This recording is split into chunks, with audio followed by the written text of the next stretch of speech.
After 3 day long holiday market open हो रही है, तो हमारे लिए इंडिकेशन क्या है? क्या हम लोग रेजिस्टेंस पर ही ओपन होंगे या फिर जो हमें पिछले सेशन में जो धोखा मिला है वैसा कुछ मिल सकता है? हाय, मैं हूँ वीएलए अंबाला। मैं एक सेबी रजिस्टर्ड रिसर्च एनालिस्ट हूँ। मैं इस वीडियो में आपको इंडेक्स का एनालिसिस करूंगी और ग्लोबल मार्केट से सेंटीमेंट क्या है उसके साथ उसको स्टडी करेंगे ताकि एक सही दिशा में एक ट्रेड को प्लान किया जा सके। साथ में आपको मैं कुछ स्टॉक्स भी देने वाली हूँ जहां पर एक मोमेंटम बाइंग अपॉर्चुनिटी बन सकती है इस करेक्टिव मार्केट मूवमेंट में, and most of the time में कल के दिन में यहाँ पर बाइंग आपको मिल सकती है। पहले वीडियो पूरा देख लीजिए। अगर अच्छी लगे तो फिर आप मुझे सब्सक्राइब कर लीजिएगा यूट्यूब चैनल पर, इट्स फ्री। अब हम आ जाते हैं निफ्टी के चार्ट पर। मेरे सामने निफ्टी का ये चार्ट लगा हुआ है डे टाइम फ्रेम पर, 4 घंटे के टाइम फ्रेम पर। मैं इसको पहले चेंज करना चाहती हूँ डेली टाइम फ्रेम पर। देखिए, यहाँ पर अगर आप प्राइस एक्शन देखें तो हम लोग क्लोज हुए हैं 22,828 के पास में। पहले आप इसको देखो और अब जो दिखाने चाह रही हूँ अब उसको देखिएगा। ये है आपकी ग्लोबल मार्केट में एशियन मार्केट सेगमेंट और ये रहा आपका यूएस मार्केट। जब मैं ये वीडियो रिकॉर्ड कर रही हूँ तो 44,544 के पास में डीजीआई ट्रेड कर रहा है। डीजीआई फ्यूचर जो है 40,544 के पास थी, जबकि प्रीवियस जो क्लोजिंग थी वो 40,200 के आसपास थी। ऐसे ही S&P 500 अगर आप देखेंगे तो 5,363 के पास में है, जबकि प्रीवियस क्लोजिंग 5,268 के पास थी। जबकि यूरोपियन मार्केट अगर आप देखोगे तो प्रीवियस क्लोजिंग यूरोपियन मार्केट में जो थी वो 7,964 और अब 8,100 के ऊपर ट्रेड कर रहा है। लेकिन यही चीज क्या रेप्लिका हमारे ग्लोबल मार्केट से हमारी इंडियन जो गिफ्ट निफ्टी है वहां पर हो रहा है? यस, हो रहा है। ये देखिए, हम लोग क्लोज हुए थे गिफ्ट निफ्टी में पिछले सेशन में, आप देख सकते हैं लगभग 23,000 इस लेवल पर ओपन हुए और आज जब मैं ये वीडियो रिकॉर्ड कर रही हूँ तो 23,352 के पास में हम लोग अभी ट्रेड कर रहे हैं। अब आप समझ सकते हैं, और बाकी जो ग्लोबल एशियन मार्केट है वहां पर भी 5-1 को छोड़ करके सेंटीमेंट जो है पॉजिटिव लग रहे हैं। ये मैंने आपको इसलिए दिखाया है ताकि अब जब आप ये चार्ट को स्टडी करें आपको समझ में आ जाए कि आप की जो ओपनिंग है, कि हमारे यहाँ पर जो ओपनिंग है वो इस लेवल के पास में हो रही है। This is the level. अब मैंने क्यों ये लेवल हाईलाइट किया है आप उसको समझते हैं। तो ये है अगले टाइम फ्रेम पर हमारा चार्ट, ठीक है। इस टाइम फ्रेम के हिसाब से अगर आप देखेंगे तो जब ये इंपॉर्टेंट एक स्ट्रैटेजी है, आप उसको ध्यान से स्टडी करिएगा। फेलियर रेट भी होगा, सक्सेस रेट भी होगा, वो आपको स्टडी करना पड़ेगा। जैसे ही निफ्टी 50 4 घंटे के टाइम फ्रेम पर ऊपर या नीचे क्लोज करती है एंड उसकी प्रोसीडिंग कैंडल देती है तो एक लंबा ट्रेड मिलता है। ऊपर या नीचे क्लोज करती है, मैंने एक कंडीशन दी है, क्लोज करती है ऊपर या नीचे एंड प्लस एक प्रोसीडिंग कैंडल भी देती है तो एक बड़ा ट्रेड मिल जाता है जिसमें कि 1:1 से लेकर के अप टू 5 तक के गेन आप देख सकते हैं चार्ट पे। स्टडी करिए, सक्सेस रेट कितना है वो भी स्टडी करो, स्ट्रैटेजी कितनी बार काम कर रही है कब नहीं कर रही है वो स्टडी करने की कोशिश करिएगा, ठीक है। अब ये जो कंडीशन अगर कल के दिन में हम गैप अप से इसके ऊपर क्लोज हो रहे हैं, समझ रहे हैं आप लोग, हम लोग गैप अप से इस रेंज के ऊपर कल के दिन में अगर क्लोज हो रहे हैं, अगर एक और प्रोसीडिंग कैंडल मिलती है तो सेंटीमेंट क्या बनेंगे? Bullish according to price action, right, या फिर bearish according to price action. Proceeding candle मिलनी चाहिए, वो इसकी कंडीशन है, वो आप जरूर देख लीजिएगा। अब यहाँ पर मेरे लिए जो कल के लिए इंपॉर्टेंट रेजिस्टेंस है वो होगा 23,000। मैं आ जाती हूँ अभी अर्ली टाइम 30 मिनट के टाइम फ्रेम पर ताकि हम इंट्राडे पॉइंट ऑफ व्यू से इसकी स्टडी कर सके। ये तो बात पक्की लग रही है कि हम लोग गैप अप ओपन होने वाले हैं, तो गैप अप ओपनिंग के बाद भी ये जो रेंज है ये हमारी एक रेजिस्टेंस रेंज है। Alright, this is a resistance range. अगर प्राइस इसके ऊपर निकलता है इंट्राडे में 5 मिनट 15 मिनट की कैंडल को बना करके इसके ऊपर निकल रहा है तो फिर जो टारगेट ओपन हो जाते हैं वो 23,450 एंड 600 के हो जाते हैं। मे बी 1 या 2 दिन लगे लेकिन पॉसिबिलिटीज है। बट जिस रेंज में हम लोग ओपन हो रहे हैं, ठीक है, जिस रेंज में हम लोग ओपन हो रहे हैं, एज अ प्राइस अपनी 5 मिनट की कैंडल के नीचे क्लोज करता है एंड कंडीशन ये है क्लोज करने के बाद जो इसका ये जो प्रीवियस हाई है अगर उसको इंट्राडे में फिलहाल प्राइस ने टेस्ट नहीं किया है तो पॉसिबिलिटीज बनेगी 5 मिनट की रेंज के नीचे क्लोज करने पर प्राइस 23,050 के आसपास एक बार आपको आता हुआ दिख सकता है। तो इम्पोर्टेंट ये होगा कि प्राइस की ओपनिंग कैसी हो रही है, सपोर्ट कहाँ पर बन रहे हैं, रेजिस्टेंस कहाँ पर है। तो अब आप चाहें तो अब आप ये support and resistance note down कर लीजिए। सो जैसे कि मैंने आपको बताया है 23,350 एंड 450 ये एक रेजिस्टेंस जोन है। ये 100 पॉइंट की जो रेंज है एक रेजिस्टेंस जोन है। अगर आपको प्राइस एक्शन यहाँ पर बेरिश दिख रहा है तो then you can look for a sell on rise movement subject to 5 minute की रेंज बहुत बड़ी ना हो, और अगर बहुत 100 पॉइंट से ज्यादा की नहीं होनी चाहिए, एटलीस्ट 5 मिनट से ज्यादा की रेंज जो बड़ी नहीं है उसको ब्रेक डाउन कर रहा है तो प्रीवियस डे हाई और 23,050 इस लेवल को टेस्ट किया जा चेक किया जा सकता है, देखा जा सकता है।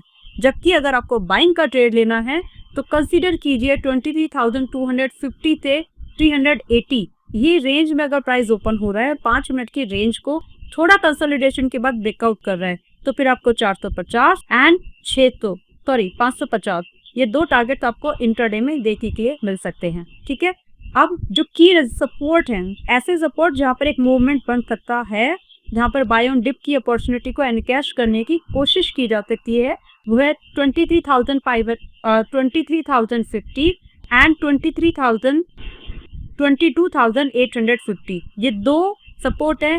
ये वीक सपोर्ट है, यहाँ पर आपको मोमेंटम छोटा स्टॉप लॉस छोटा टारगेट यहाँ पर आप कर सकते हो, और बाय चांस 22,850 पर कल के दिन में आता है, अनलाइकली 2.5% की रेंज है, शायद नहीं होगा, लेकिन अगर आता है तो यहाँ पर आपको एक डीप बाय अपॉर्चुनिटी बन सकती है। ठीक है, चलिए अभी एक और चीज आपको यहाँ पर समझने की जरूरत है एंड दैट इज कि जो हमारे FIIs हैं, देखिए जब ये डेटा मैंने रिकॉर्ड किया, जब ये डेटा मैं आप लोगों के सामने भी प्रेजेंट कर रही हूँ, तो आप यहाँ पर एक चीज को समझे कि लगातार पूरे इस मंथ में एक भी सेशन ऐसा नहीं है जहाँ पर उन्हें FIIs ने बाई किया हो, जबकि DIIs ने एक दिन को छोड़ करके पूरा बाइंग मोमेंटम को सस्टेन किया है। हालांकि जो डिफरेंस है वो अभी भी काफी है, जो डिफरेंस अभी आप देख रहे हो वो भी काफी है, बट मार्केट जो हमारी है वो इसमें सस्टेन हो चुकी है। फिर से मैं प्राइस दिखाऊंगी, आपको समझ में आएगा। इस पूरे मूवमेंट में अगर आप निफ्टी को देखेंगे तो डेली वीकली टाइम फ्रेम पर हम लोग यहाँ से कहीं से शुरू हुए हैं, राइट? प्राइस आया और यहाँ से अभी हम बाइंग अपॉर्चुनिटी यहाँ पर एनकैश होते हुए देख रहे हैं। तो समझे क्या इस बात से? देखिए फिलहाल का जो व्यू है आप ये समझें कि 22,850 इज द सपोर्ट, ऑलराइट। यहाँ पर अगर प्राइस आ रहा है तो बाय ऑन डिप कर सकते हैं ट्रेडिंग के मायने से। और दूसरी चीज ये समझें कि जो इंपॉर्टेंट रेजिस्टेंस है सेल ऑन राइज के ट्रेड को थोड़ा सा रुक के करे, वो आपके लिए शायद ज्यादा एक सुटेबल थिंग होगी, बिकॉज फिलहाल जो है एक अच्छी खासी डिप के बाद एक पैटर्न बन रहा है जहां पर एक बाइंग की मोमेंटम शायद थोड़े दिन के लिए कंटिन्यू हो जाए। तो this is my view in market. फिलहाल के लिए जो स्टॉक्स हैं आपकी क्या राय है वो आप मुझे बताइएगा। अब मैं आपको कुछ स्टॉक्स यहाँ पर शेयर कर रही हूँ जहाँ पर कल एक बाइंग का मोमेंटम बन सकता है। वीडियो को लाइक कर दीजिए फ्रेंड, अगर अभी तक आपने ये वीडियो लाइक नहीं किया है दैट मीन्स आपको ये वीडियो या तो मेरा काम पसंद नहीं है या फिर आप कुछ आपका जो फीडबैक है वो देना चाहते हैं। तो मुझे आपका फीडबैक शेयर करें जो भी आप मुझे बताना चाहते हैं, ठीक है? अब वीडियो को लाइक जरूर कर दीजिएगा if you find this video वर्दी। तो अभी कल के लिए जो मेरे एक स्टॉक मेरे रडार पर है वो है दीपक नाइट्रेट। क्यों है ये स्टॉक मेरे रडार पर? यहाँ पर आप प्राइस एक्शन देखिए, ये इसका एक पुराना सपोर्ट रेंज है। आप देख रहे हैं कि यहाँ पर प्राइस ने इससे पहले आया है और इस तरह की सपोर्ट ट्रेंड लाइन भी बन रही है थोड़ी सी, फिलहाल वी कैन इग्नोर दैट।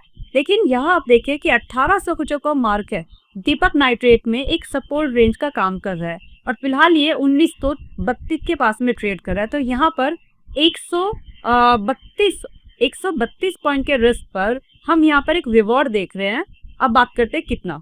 तो अगर आप यहाँ पर बाय ऑन डिप का व्यू रख रहे हो दीपक नाइट्रेट पे, तो 1900 से लेकर के 1950 ये जो रेंज है एक बाइंग अपॉर्चुनिटी बन सकती है। वाई? बिकॉज यहाँ पर जो रिस्क है वो आपका 132 पॉइंट के आसपास का रिस्क है, लेकिन जो रिवॉर्ड है, पहला रिवॉर्ड आपको बनता है 2000 का लेवल जो कि हिट होने की पॉसिबिलिटी है।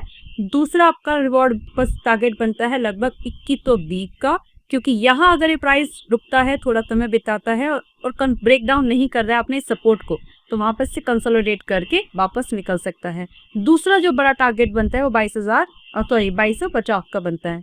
तो ये 3 टारगेट्स हैं जहां पर हमें मिल सकते हैं। अब इसकी कंपैरिजन में अगर आप देखेंगे तो टोटल क्या गेन है, क्या पॉसिबिलिटीज है, वो आप यहाँ पर चेक कर सकते हैं। रही बात प्राइस एक्शन की, तो डेली टाइम फ्रेम पर एक बुलिश बेल्ट होल्ड, एक बुलिश माराबूजू, जो भी आप इसको बोलना चाहें, प्राइस ने बनाया है। The top of the that यहाँ पर एक सपोर्ट है, एक सपोर्ट जोन क्रिएट हो रहा है, जिसकी वजह से यहाँ पर एक मोमेंटम बन सकता है। और ये स्टॉक फ्यूचर्स में एंड ऑप्शन यानी डेरिवेटिव सेगमेंट में भी अवेलेबल है। You can encash it according to your risk appetite. अब बात करते हैं जो बाकी स्टॉक थे जहां पर मेरा व्यू बन रहा है फिलहाल के लिए। पहला स्टॉक मुझे लग रहा है यहाँ पर, एक सेकेंड, मैं एक काम करती हूँ, ये स्टॉक मैं आपको पब्लिक चैनल में शेयर कर देती हूँ ताकि आपका टाइम सेव हो जाए। आई डू वन थिंग, ये स्टॉक मैंने पब्लिक चैनल में शेयर करा दिए हैं। देखिए, पहला स्टॉक जो मैं यहाँ पर एक बार आपको देख रही हूँ, फिर भी एक्सप्लेन कर देने जाती हूँ। सफायर, अगर आप इसको देखेंगे तो यहाँ एक फॉर्मेशन को समझे, उसके बाद आप डिसीजन ले। पहले समझे पहले कि इससे पहले प्राइस यहाँ से इस तरह से गिर रहा था, तो ये एक सपोर्ट ट्रेंड लाइन तो बन ही रही है। साथ में जो एक्यूमुलेशन जोन बनता हुआ दिख रहा है वो लगभग 280-285 के आसपास एक एक्यूमुलेशन जोन बन रहा है। कौन सा स्टॉक है, आपकी स्क्रीन पर दिखा रही हूँ, आप पिक करते हैं। ठीक है, ये एक लेवल है जहां पर बाइंग कहां पर मुझे लग रही है, बाइंग मुझे लग रहा है कि 300 से 305 के रेंज में सफायर में आप बाइंग जोन देख सकते हैं। एक ये रिवर्सल का पॉसिबिलिटी यहाँ पर बन रही है। पिछले वीक इस स्टॉक ने अच्छा परफॉर्म किया है।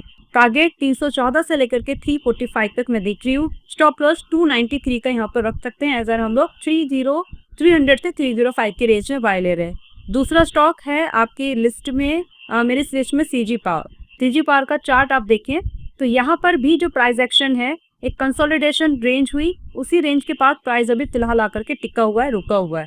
2 दिन कंसोलिडेट किया, फिर उसके बाद वापस एक बुलिश मोमेंटम बनाया है।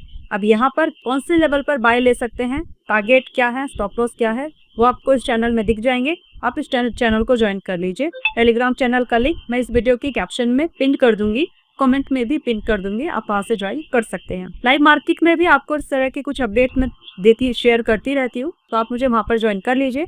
जैसे रिसेंटली हमने यहाँ पर इंडिगो का एक अपडेट शेयर किया था लाइव मार्केट में। इंडिगो में एक मूवमेंट बन रहा है जिसका बेनिफिट मुझे लगता है कि ये इसका चार्ट है।